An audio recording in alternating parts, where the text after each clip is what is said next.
Hello guys, welcome to our channel. மறக்காம சேனலை subscribe பண்ணிட்டு வீடியோ பாருங்கள். இன்றைக்கி ஒரு சரம ட்விஸ்ட் நடந்திருக்கு. என்னென்னு பார்த்தீங்கன்னா, நம்ம நீத்துவோட ஹோட்டலில் தீ வச்சு கொளுத்திட்டாங்க. தீ வச்சு கொளுத்துனது மட்டும் இல்லாமல் நீத்துவை பெரிய கட்டை எடுத்து கால்லையே டாங்குன்னு அடித்து எலும்பெல்லாம் உடச்சிடுறாங்க.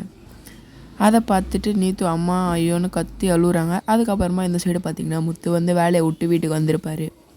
வீட்டுக்கு வந்துட்டு அவர் நார்மலாக தான் உட்காந்துட்ருக்காரு. அப்பா நைட்டு ஃபுல்லாக ஓட்டி இப்போ தாண்டா நிம்மதியாக இருக்கா அப்படின்னு உட்காரும்போது, ஆமாம் நீ வந்து கார் ஓட்டுறவன், நைட்டு ஃபுல்லாக ஓடி தான் ஆகணும். என் பையன் பேர் தொழிலதிபர், காலையில் மட்டும் தான் போவான் அப்படின்னு சொல்லிட்டு இருக்கும்போது அவன் ரெடி ஆகிட்டு வந்துடுறாங்க.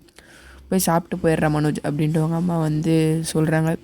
அப்புறமா ரவி வீட்டுக்கு ஓடி வந்து முத்துவோட சட்டையை பிடிச்சி இழுக்கிறாரு. என்னடா காரியம் பண்ணி வச்சுருக்க, நித்துவோட ஹோட்டல் எதுக்கடா எரிச்சு தொலைஞ்ச, இப்போ நீ என்ன பண்ண போகிற தெரியுமா நான் உன்னை அப்படின்ட்டு கத்திட்டு இருக்கும்போது உடனே அவங்க அப்பா வந்து, இல்லை நீ பண்ணுறது தப்பு, எதுவும் புரிஞ்சுக்காம நீ பண்ணிகிட்ருக்க ரவி அப்படின்ட்டு தள்ளி விட்டுறாரு. அதுக்கப்புறமா ரவி வந்து நடந்ததெல்லாம் சொல்கிறாரு.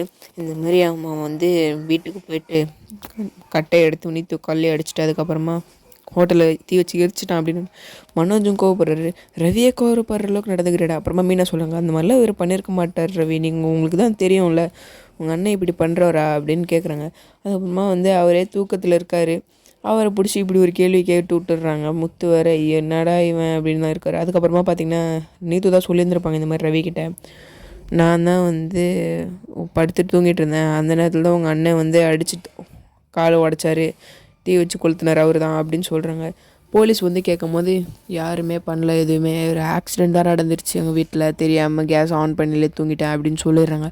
ஏன் நீங்கள் சொல்லலை அப்படின்னு கேட்கும்போது சொல்கிறாங்க, இந்த மாதிரி முத்து வந்து உங்கள் அண்ணன், நான் எப்படி சொல்கிறது, அதுக்கப்புறமா வீட்டில் எல்லோரும் கஷ்டப்படுவாங்க, எல்லோரும் என் மேலே தான் கோவப்படுவாங்க, உங்கள் அண்ணனாக போயிட்டனால தான் நான் சொல்லாமல் இருக்கேன் அப்படின்னு நீத்து வந்து சொல்கிறாங்க, சோகமாக சொல்கிறாங்க. அதை கேட்டுன ரவி வந்து, இப்படி ஒரு நல்ல பொண்ணு நம்ம மிஸ் பண்ணக்கூடாது அப்படின்னு தான் யோசிச்சுட்டு இருக்காங்க. அதுக்கப்புறமா வீட்டில் தான் காமிக்கிறாங்க, பாடுறா இவ்வளோ சொல்லியிருக்காடா இவ, அப்புறம் எப்படா நான் நம்பாமல் இருக்கிறது, போலீஸ்கிட்ட கூட சொல்லாமல் இருக்காடா அப்படின்னு.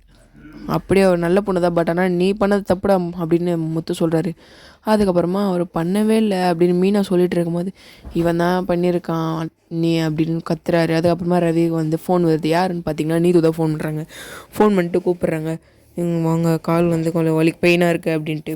அதுக்கப்புறமா இந்த மாதிரி பண்ணிட்டேடா, ஃபோன் பண்ணி கூப்பிட்ற அளவுக்கு வச்சுக்கிட்டேடா, ஏன்டா இப்படி பண்ணுற அவ்வளோதான்டா அப்படின்னு சொல்லிட்டு போயிடுறாங்க. அப்புறமா முத்து வந்து, என்னப்பா இது, நான் பண்ணதை தப்பாவுக்கு நான் எதுக்கு பார்த்துட்டு வாங்கணும் அப்படின்ட்டு சோகமாக உட்காந்துட்ருக்காரு. அவர் வந்து சாப்பாடு கொடுக்குறாங்க. மீனா, இதெல்லாம் விட்டா அப்படிக்கா வேலைக்கு ஆகாது, நான் போய் சுற்றிக்கிட்டே பேசுகிறேன், என்ன நடந்து பார்த்துக்கலாம் அப்படின்னு சொல்கிறாங்க. அதுக்கப்புறமா மனோஜ் வந்து இங்கே ஸ்டன்னாகி நிற்கிறாரு. என்னன்னு பார்த்தீங்கன்னா, ரோஹிணி வந்து இன்னொருத்தரை கூட்டின்னு வந்திருப்பாரு, இவர் தான் என் பார்ட்னர் பிஸ்னஸில் அப்படின்னு சொல்கிறாரு. அதோட எபிசோட் முடிகிறாங்க. மறக்காமல் சேனலை சப்ஸ்கிரைப் பண்ணுங்கள், லைக் பண்ணுங்கள், ஷேர் பண்ணுங்கள். நெக்ஸ்ட் எபிசோடில் பார்க்கலாம். அது வரைக்கும் பாய் பாய்.